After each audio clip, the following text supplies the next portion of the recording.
Blade JJ, and today my special guest is the captain of our Comp COD team, Mr. Belated Mold, aka Will. That's what I call him. That's what you should call him. Will, how you doing today, brother? I'm doing good. How are you? I'm doing lovely outside of the rainy crap that it is outside, but whatever. It's a beautiful day for video games. All right, man. Right. You are a how do I want to word this? You are a bona fide stud when it comes to Call of Duty. I'm just gonna throw that out there. Not many people know who you are, but we're gonna change that this year. Let's talk about a little bit how you first started. Like what got you motivated to the point where you wanted to be where you're at today? It actually started like all back in Call of Duty Ghost when I was just playing pubs. These guys hit me up. They were like, "Hey, do you know about what game battles are? You ever played these things?" I was like, "No." So hooked up with them, played quite a bit, and then went into AW, did the same thing again. Just played more and more and more, and then got the Black Ops 4. Met Neslo a little bit before that, and started winning sub tournaments through that and making connections with people. Right on, right on. Let's talk a little bit about Neslo. For those that don't know, Neslo is a former pro. He's retired.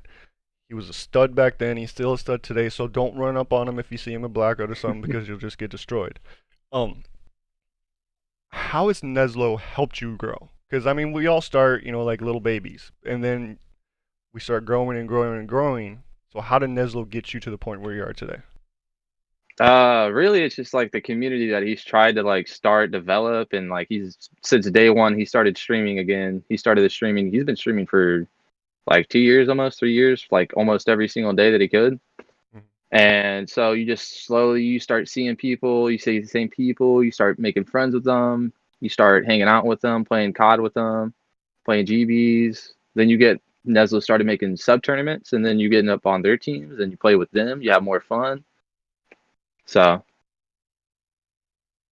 I mean, just all the people that he's like brought into my life because they just got brought into his Right. is a huge help. And I think one of the things you were talking about is the level of competition.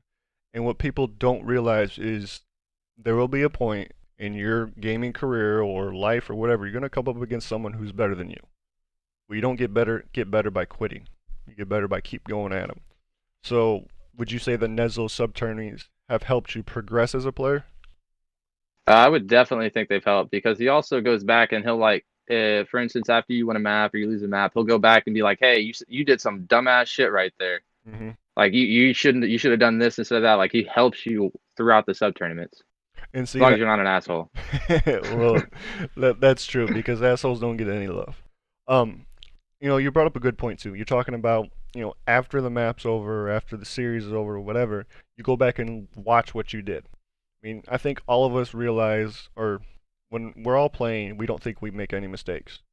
When you go back and watch the VOD, you're like, oh shit, I shouldn't have pushed here, or I should have done Right. this, I should have done that. Um, Having a pro tell you all this, an ex-pro, do you find that you learn stuff that you didn't even know about? Like you're like, oh shit, like I didn't even think about that. No, I definitely learn a lot of stuff that I don't like. I don't think about it, and then he'll help me learn stuff a lot faster because I may not find out that was a bad play until like a month down the line. Right, So him being able to say this, and that, and I'm like, I trust someone that's done this before. So right. Um, and you talking about people you met and his sub-tourneys, his sub-tens. One of them who's also on our competitive COD team is Johnny, the GodCon. Um, how long have you known Johnny? Was it just since Black Ops 4? yeah, since Black Ops 4, he's been a chill ass dude. Started hanging out with him, started raging a little bit, having some fun. Hmm. We ended up winning a sub tournament together actually in I think the last variant sub tourney Neslo had. Okay, okay. We actually won it together. Yep. So that was dope. Johnny's a beast. Like I'm gonna flat out tell you guys this year, when you run into Johnny on the wheel on the map, either A, just kill yourself, or B, run the other way because it's not gonna come out good for you. Um, Another thing I want to get into real quick is your LAN experience. You went down in Texas, you had a pretty good showing, but the one story that I want to hear is tell me the story of how you turned on this kid on main stage. That's what I want to hear. All right, so it's like I think losers round two. It's a best of three because it's a local, right? So it's a best of three for losers. It ends up going all the way to map three, control.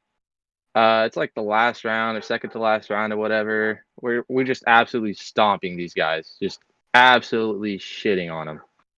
And so I start pushing shit on my own, start doing my own shit, and all of a sudden, I didn't realize they were on my own screen, like they were watching me when I did it. So I'm running into the point, just trying to cap it, win the map, just finish it out like that. Fucking guy shoots me in the back. I just whip around, turn on him. There, boom. There's a clip. Now, when I was talking to you before about it, you said like his head went down like instantly. Yeah, no, I looked up because I knew who it was because I Right. talked to him way like at the start of the tournament. Okay. It was like Rip the Joke, I believe. And so So I was talking to him, and so I already knew who it was, and it just happened that that's the guy that he got turned on. So I looked at him, his head goes down, and I'm like, yeah, that's right, motherfucker.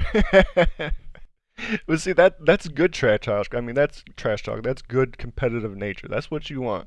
We all turn to someone at any given time. I can't say I've ever turned on you because well, that just doesn't happen.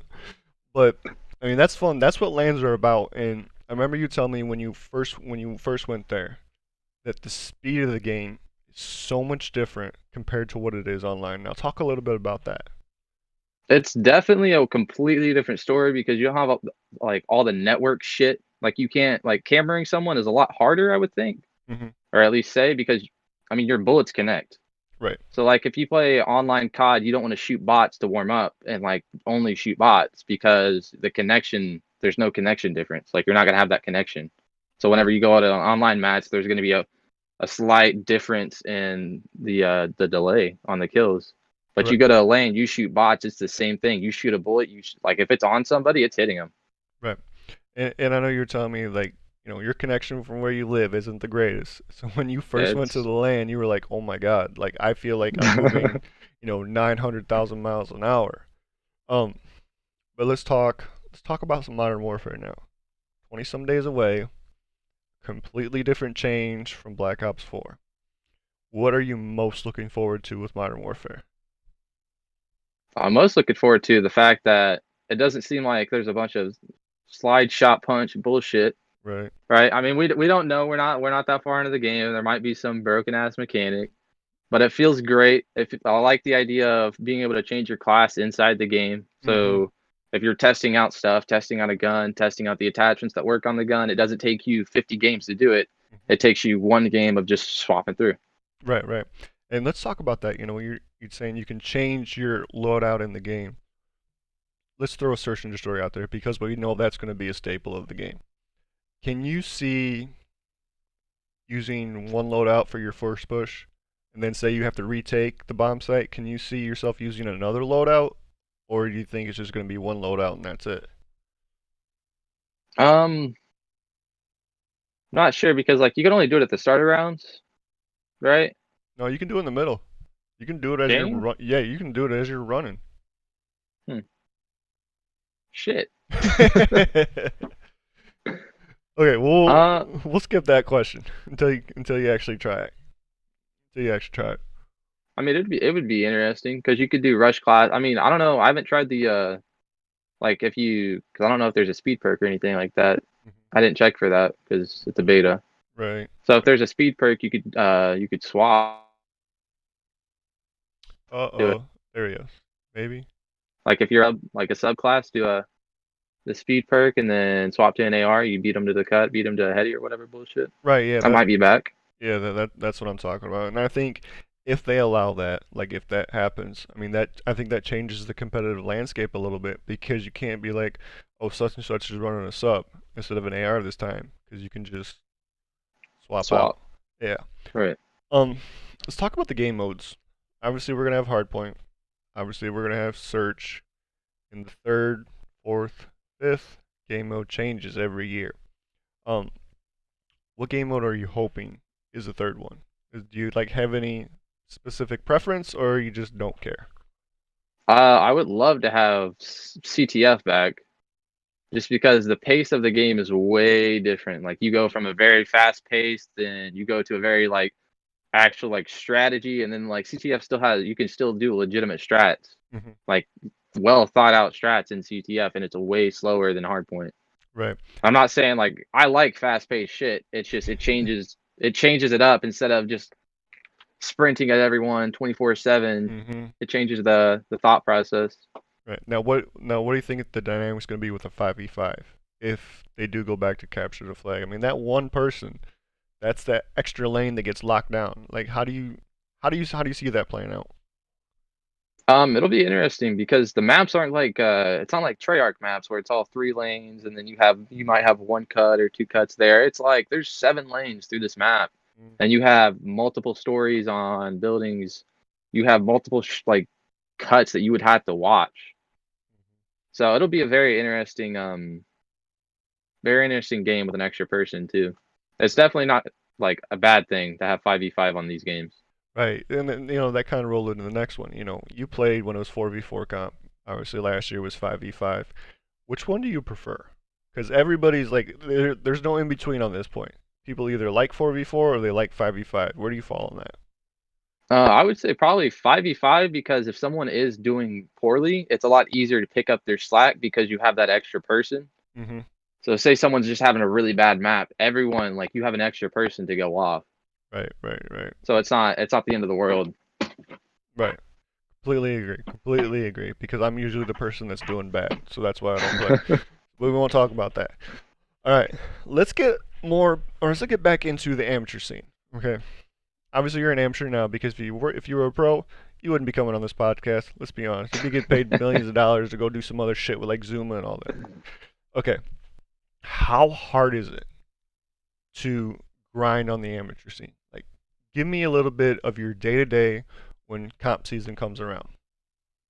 It's actually like it's very difficult, like because you have to hop on, you have to warm up, you want to get warmed up, you have to go scrim, and like scrimming like 2 hours a day is not gonna cut it. Like you're gonna have to get 6, 8 hours, 10 hours in as much as you can every single day, and you want to be playing the best that you can play, so you can't suck because as soon as you start doing poorly, no one's gonna want to practice against you because they're just shitting on you, and it's not practice for them. It's just pubs.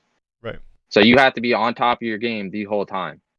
And then you have to, after the fact, if you get shit on, for instance, you have to go back and you have to watch film. If you shit on somebody, you still have to go back and watch film. You need to see what you were doing right, what you were doing wrong. Because if you're not doing that, then you're just playing COD. And then, I mean, you're not watching anything, not going over anything. You don't know what you did right, what you did wrong.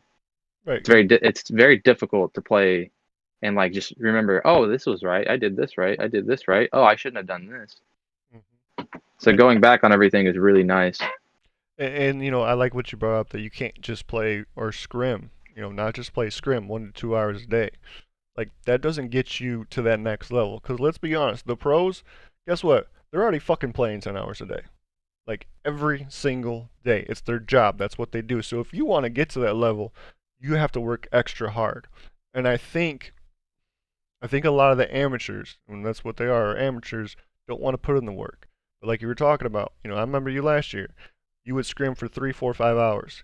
Then you and a couple other guys would go back over the VODs for the next 2 or 3. Bitch, that's an 8-hour workday that you just put in. You know what I mean? And then Right. that we haven't even talked about time torching. About people you're trying to scrim just freaking wasting time over and over and over again. Which Right. leads me to my next talking point: game battles. A lot of teams like to use them. What do you think? Would you rather just scrim teams over and over again, like the same team run through the full set, or would you rather just pick up game battles?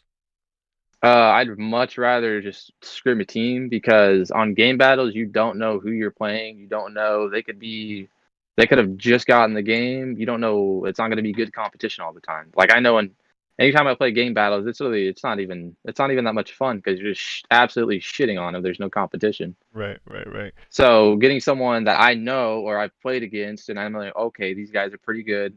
Gonna scrim against them, and then you get to play every single map, every single mode, as long as all goes according to plan. Hmm. And then you have all that film that you can go over instead of, oh, I did a best of 5 variant, we won 3-0. That's it. That's So you get 3 maps against people that are shit. right, and that's let's be honest. Like you're, like people like you, people like Johnny. You guys are trying to get to that next level. You're not trying to stay amateurs. That's why you're putting the time and the effort. Um, so let's talk about goals. Where do you want to be next year? Where does Will want I, to be next year in COD? At the top. at the top. So you want to be on the pro level. So if you're watching this podcast, you're watching this live stream from Twitch, if you want to put in the work, if you're willing to put in 6, 8, 10 hours a day of COD, hit us up. Hit me up, hit Will up at belatedmold. You really can't screw that up. It's 2 words. It's 2 simply spelled words. Hit them up. Um, let's talk about VODs because you were bringing those up. When you first go back and watch, how hard is it for you as a leader, as a captain, to call out a teammate? I know you, I know the answer. But let's tell everyone else who doesn't understand what it's like. Go through that Oh, process. it's not hard for me to call someone out because I remember a lot of shit that goes down in the game. Like it's just the way my brain gets wired. I remember I remember a lot more than normal people. I don't know why. But I remember one instance that someone said this, that they said, I have this covered, I've got this, and they're looking the complete wrong fucking direction. And if you have someone streaming it, like you have someone streaming the VOD, you Mhm. can get the communication that you just had and you can line it up. So you can see where someone missed, like maybe they misplayed because they called out wrong, Mhm. or they said, "Oh, I've got this," but they didn't get it. They had like that 2 second window, someone ran through it before they could get to it. So Right. then you got shot in the back.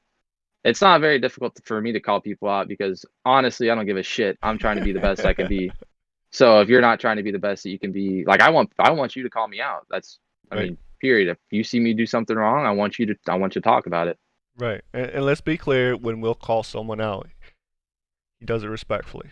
Like there are times where you just need to get in someone's ass, and trust me, Will has no problem doing that. But it's criticism. It's constructive criticism. You know what I'm saying? And when you're the captain, when you're the leader, that's your job. That's what you're supposed to do. And when you're on even an amateur COD team, if you can't handle that criticism, then bitch go pub stomp because you're never going to be anything. Am I right? Right. Yeah. So let's talk about something else when it comes to amateur COD. Would you rather play with someone who doesn't call out but is just a god, or someone who calls out but isn't on that isn't on your level? Let's just put it like that.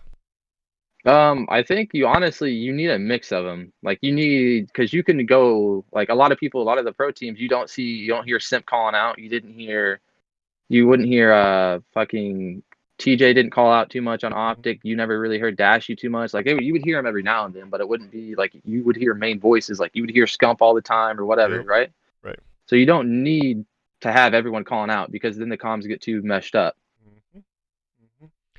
That's what I was But gonna. it's not like you don't want just a complete mute that never called out the entire game. That needs to either be worked on or guy needs to be cut off.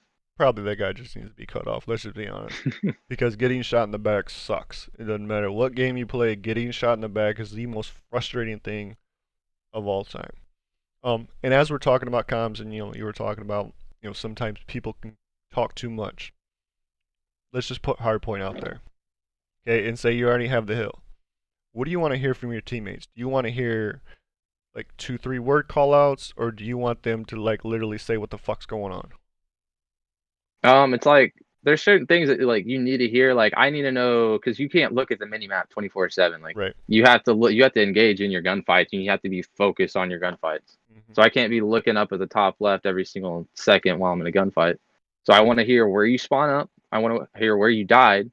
I want Hmm. to hear where the guy was, and if it's hard point, someone needs to be calling out rotation. Someone needs to be like saying, keep that in mind because sometimes you just get so tunnel vision on all the gunfights because it just gets so hectic Right. that you don't realize, oh, I was fighting for 5 seconds of scrap, Right. which it happens sometimes. It's Right. not a whole lot, but Well, especially at the end of the game, if the score is close, like that 5 seconds can be, it could win you the game or it could lose you the game, But it's like you were saying. He's like, I need to know where he died. I need to know where you died. I need to know where you spawned and blah blah blah. And you're trying to fit all that in with like a 2 second window.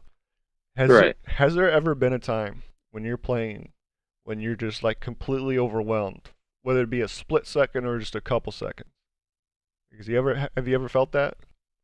There's been a few times where it's like you can't even function because you're just you get mind blown like the way you died or something like that, and then all of a sudden your brain just doesn't want to call out for a second, or you stumble on your word when you're calling out, and then kind of just mind fucks you.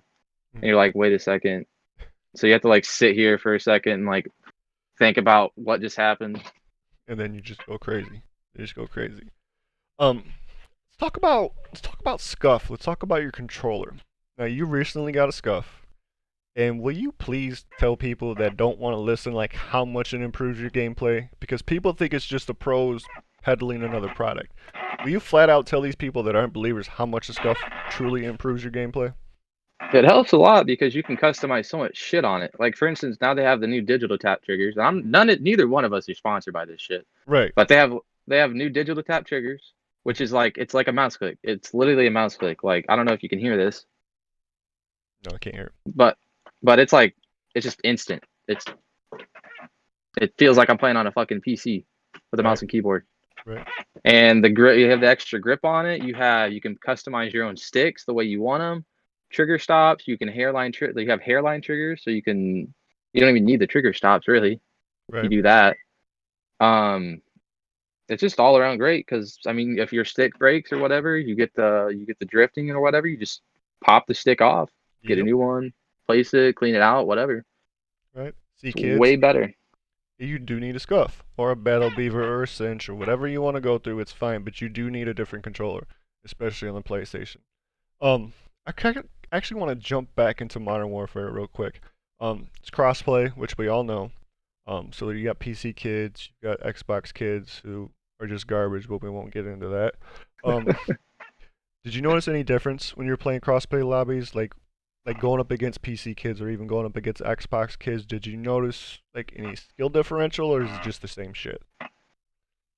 I think I don't know. It was very. I don't think I ever really got shit on about. Like I'd get shit on by a PC kid like once or twice, but it never like it wasn't like oh my god these PC kids are fucking gods. Right. Xbox kids didn't even. They're out of the. Right. We're just not. We're not gonna bring them up. Right. We're not gonna talk They're. about that. I definitely think PS4 has the better skilled players because they've been playing COD for so long. And if you are playing on PS4, more than likely it's because you swapped over whenever they swapped from Xbox to PS4 for the Proceed. Right. So you have a lot more competition on that end. In chat right now, I got people saying no, PC is the master race for the best gamers. That's funny. It's Not just for funny, COD.